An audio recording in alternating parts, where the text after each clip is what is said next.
Hey guys, it's Julie Malillo. I'm a life coach here in Manhattan. My website is yourdreamslifecoach.com.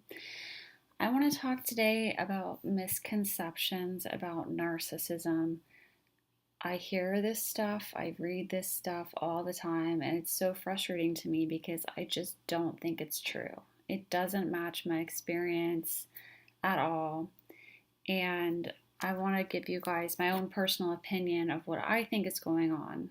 Now, this is just my opinion. I'm not a psychologist. I've just known a lot of narcissist people in my life, and I have talked to them at length and tried to figure out what was going on. Not for my coaching, just in my personal life. And the stuff that I've heard in the media just does not match. So I think it's harmful both for people that are around narcissists, and I think it's harmful for narcissists also, kind of the narrative that's out there.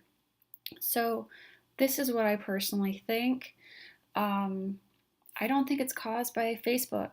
I don't think it's caused by a culture of, oh, look at me. I just don't think that it's caused by that, especially when it's increased so drastically fairly recently. And what else has increased recently? Lots of chemicals are out there that didn't used to be out there. And I can't prove that for sure. I'm not a scientist, I haven't done a study, but I'd be willing to bet that it's some kind of a physical cause, especially because when you look at a narcissist brain or a sociopath brain, the empathy part of that brain is not working, okay? The empathy part of their brain isn't working. So, how can that be caused by Facebook or by selfies? That doesn't make any sense. And if it was caused by Facebook or selfies, it'd be a very easy cure, wouldn't it? Just sign out of Facebook. Don't take any selfies. Oh, look, it's fixed. But we don't have a cure, do we? We don't have a cure for narcissism. And they can go to therapy, but we don't have any actual cure for it. So that's why I think it's a physical thing. And I don't think it's that narcissists want to be that way or are trying to be that way. I think that they actually can't control it because part of their brain isn't there. I mean, like when you really get your head around that, they're not a normal person who's just like deciding to be selfish because I'm really hungry and I don't care. This line is long and I'm hungry and I'm just choosing to be selfish and I'm going to cut just because I'm full of myself. It's not like that. It's like they're missing part of their brain. So if somebody is blind and physically part of their eye doesn't work, we don't get mad at them for not being able to see, right? And yet we do get mad at narcissists for not changing. Now, I think it's valid to get mad at narcissists when they're doing really horrible things to you. But the difference is like understanding that that's how they are. It's not personal. It's not that they're doing it to you because they've sought you out and they hate you and oh they were just drawn to you because you were an empath. No, this is how they are with everybody. They're this way all the time. They can hide it a little bit, but it's going to come out. So another reason that I think this is I don't believe that it's parenting. I don't believe that it's complimenting a kid or anything to do with how much playtime you're giving them. I just don't think that's the case. Because I think it's inborn. And I think these babies are being born with parts of their brain missing, which is really sad. But I do think that that's the case. And another thing, I'm not an expert in chemicals or heavy metals or anything like that, but we do have a lot of heavy metals that are getting into children's brains way more than in previous generations.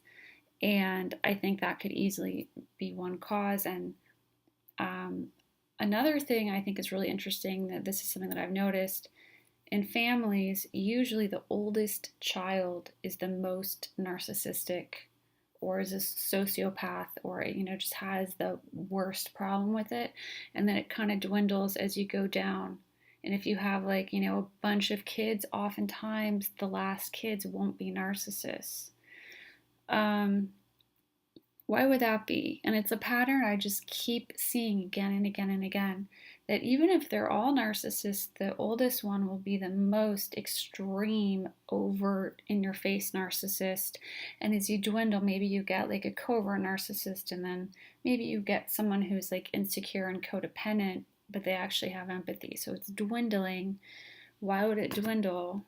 Well, my theory is because heavy metals, the bulk of them are given to the firstborn from the mother, because the metals leave her body and go into the fetus. That's what happens in the mother's body.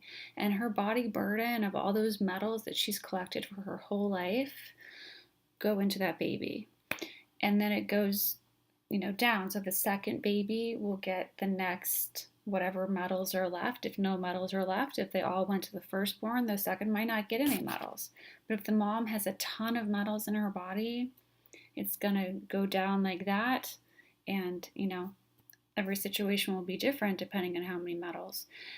And then you have unusual situations where maybe the mom didn't even have very much metal in her body, but she broke a mercury thermometer during her pregnancy and got exposed to a huge dose of mercury while she was pregnant. A lot of the time, that baby will end up having problems like narcissism or health issues. Or I do think that sociopaths are a similar thing. I do think that their brain is hooked up a little bit differently. Um, my theory is actually that sociopaths have the most metals and the most chemicals and the most destruction in their brain. And I think that narcissists have the second most, because they're definitely very different. People use sociopath and narcissist as if they're the same thing, and they are not the same thing at all. They're totally different types of behaviors. So, to me, that means that it doesn't matter if you're taking selfies. Anyone can take a selfie. That doesn't make you a narcissist. Anyone can play a video game. That doesn't make you a sociopath, right? So I think we need to get away from these like really simplistic blaming it on something that it definitely isn't. And the idea that everyone's a narcissist because everyone has Facebook is just crazy too. It's like saying, oh, everyone's a sociopath because you've probably played a video game at some point in your life. That just doesn't make any sense. No, everyone is not a narcissist. There are a lot of narcissists out there. I think this is the kind of thing that actually narcissists will say because they feel insecure about it. You bring up the topic and it's like, well, if I'm a narcissist, everyone is. Or if I'm a narcissist, it's society's fault. And those are just classic narcissistic things to say. The ego, the defensiveness, the needing to blame other people, not being able to see reality, just all classic stuff. Where sociopaths don't do that. Sociopaths can see reality. They do blame other people sometimes, but it's on purpose. They know they did it. They know they were wrong.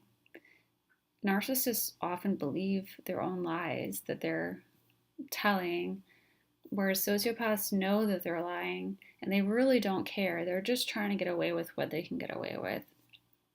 And they don't have to try to justify it or convince you that, no, I did this for your own good, which is what narcissists do. Sociopaths will just be like, yeah, I screwed you over because I wanted to. And yeah, that's that.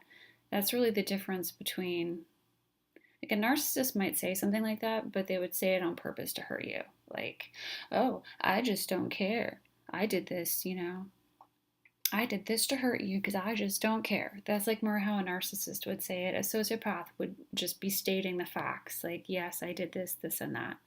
And yeah, that's what I did. Yeah, it's my fault. So anyway, what's for dinner? Yeah, that's the difference between like the two types. So now that said, we don't have a cure for it yet. I'm really I'm enthusiastic about the fact that we might find cures because this is a brain disorder. Part of the brain's missing. So if we can find a way to help people's brains to heal or to get whatever toxins out of their brains, I think that is very, very hopeful. Because as we know, if you're watching videos about narcissists and sociopaths, you've probably had damage done to you by them, and you know exactly how deep that damage goes, and it's emotional, it can be financial, it can destroy lots of things in your life. And narcissists aren't happy people either. Part of their disorder is like really putting on a front, really pretending to be happy and pretending to be perfect. But on some level, they know it's not true because they're human. Everyone is imperfect. And on some level, they do know that, and they fight against that. They're fighting against themselves all the time. They're having to battle this ego, which is exhausting. And I don't think anyone would, want to live in such a stressful way where any tiny little thing that comes up, you have to attack people and tear people down and blame society and blame us. That's a lot of energy to throw out there. So I do hope that we can find a cure eventually. And to do that, though, we have to stop pretending that this stuff is caused by video games or Facebook or selfies or, just the millennials. It's not any of that. It's not. And if it was, it just doesn't make sense for it to suddenly become so much worse when every generation has their version of this stuff that's considered bad, like, oh, comic books or, I mean, just movies. Oh my gosh, you're not reading the book, you're going to the movie. Oh no. Oh my gosh, you're reading so much. I can't believe you're wasting your time reading fiction. Every generation going back in time has their own version of what was destroying society or whatever. I do think narcissists, if there are narcissists watching this, and I'm sure they would be freaked out because even someone saying the word narcissist tends to like trigger narcissists because they think, oh no, this person's talking about something bad. And that kind of sounds like me, and oh no, that means I'm bad. And then they freak out and they usually start attacking. Like, okay, I just need to get this person to shut up and then I won't feel bad about myself anymore. That's the way that they work. So for narcissists, I would say to them, number one, it's not your fault. You were born with a brain that has part of it missing. So that's something to just accept, that we all have some limitations and we try our best with what we have. And, I hope we find a cure. I hope we can fix it. But just to accept that, like, okay, that's how your brain is. And some people are blind and some people are like missing limbs. We all have our own unique limitations. And so I would say try to stop with the self blame, which isn't really going to work because you're a narcissist and that's what you do is you self blame and then you attack others. But the second thing I would say is that you can alter your behavior. You have power and control over that as a narcissist, and you're really good at memorizing. So if you can find ways to like kind of step back from your normal just cycle to step back, which is really hard to do, but it can be done, and then create behavior that is more positive, that will get you better results, you can then memorize that. And over time, when all that ego pops up, trying to, oh my God, I feel awful, so I have to blame her and blame him, and how dare you say that, you don't even know what you're talking about, blah, blah, blah, and all this kind of angry stuff. You can redirect that and be like, wait, what was the thing that I memorized? And you can kind of do that instead, but that's not an easy thing to do. And your brain is still going to be working in that narc way, but you can do that. You do have the power to kind of superimpose that on top, even though you can't fix it at the root, unfortunately, because that part of the brain is still missing. But anyway, I just I wanted to say that to anyone who thinks that they might be a narcissist, that you do have things you can do to improve and to just make your life a bit happier, because it's not easy being a narcissist. It's definitely not easy being around a narcissist. It's a no-win kind of world that we live in these days. We have so many narcissists now, And we have so many people being harmed by them, which is why there are so many videos and books. And, why is this subject so popular? It's because there's lots of people like this, and they're trying their best. Other people are trying their best. But I think there's a lot of misinformation out there. So, anyway, I do think that there's hope. Um, and hopefully we can find a cure for that, because it's definitely no win scenario for anybody. That said, if you're not a narcissist, you have to take care with what you're doing and understand the risks you're taking if you're getting too close to a narcissist. If you're a narcissist, remember, you can still have awesome relationships, but you need to have those relationships with people that you're not harming by being around them. And those people are out there. For one, other compatible narcissists is one thing that you can do, or other people that um, basically have a compatible brain. And there's lots of people out there these days like that. In my opinion, an overt narcissist with a covert narcissist is like a match made in heaven. It works really well. The overt narcissist is like the loud, "You were wrong, I'm amazing" kind of one. And the covert is the very quiet, isn't gonna like directly say you're wrong, but they might say something like, "Oh, are you sure about that? Well, hmm." They'll kind of put you down in a subtle way. Those two go together great because they give each other what they need, and neither of them have empathy. So it's kind of like no one really gets as hurt as when you have someone who actually has empathy with a narcissist, who really gets hurt by that. So that's the thing. There's a fish out there for everybody. And so I would say that to the narcissist: don't get too depressed if you know that you are one, because there is a happy life out there for you. And there are ways that you can memorize, changes that you can make, that you can implement to make things a little bit better. And if you're a non-narcissist, you need to know that. Like, if you have empathy, you need to know that. And you need to know what kinds of people that you need to avoid for your own, well-being. So, anyway, I hope that was interesting. And like I said, my name is Julie Malolo. My website is yourdreamslifecoach.com. Sorry, like, people in the hallway are super loud.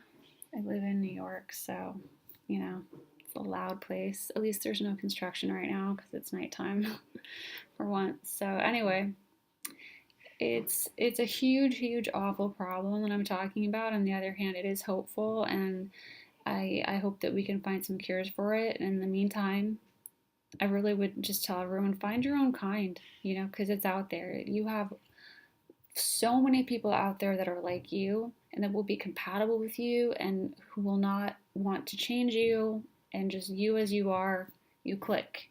And you've just got to find those people. Whether you're a narcissist or a non-narcissist, you have to know what you are and find your own kind.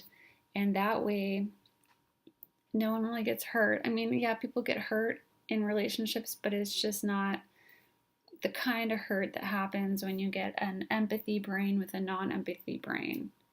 What ends up happening is the empathy brain pretty much gets really hurt by the non-empathy brain. I feel like I'm doing rock, paper, scissors or something.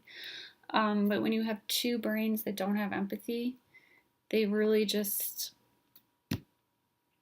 they can't hurt each other in the same kind of a way, because they just don't have that empathy. It's a different kind of brain. So that's what I would just say for the time being until we can find a cure. So anyway, thanks for watching, guys.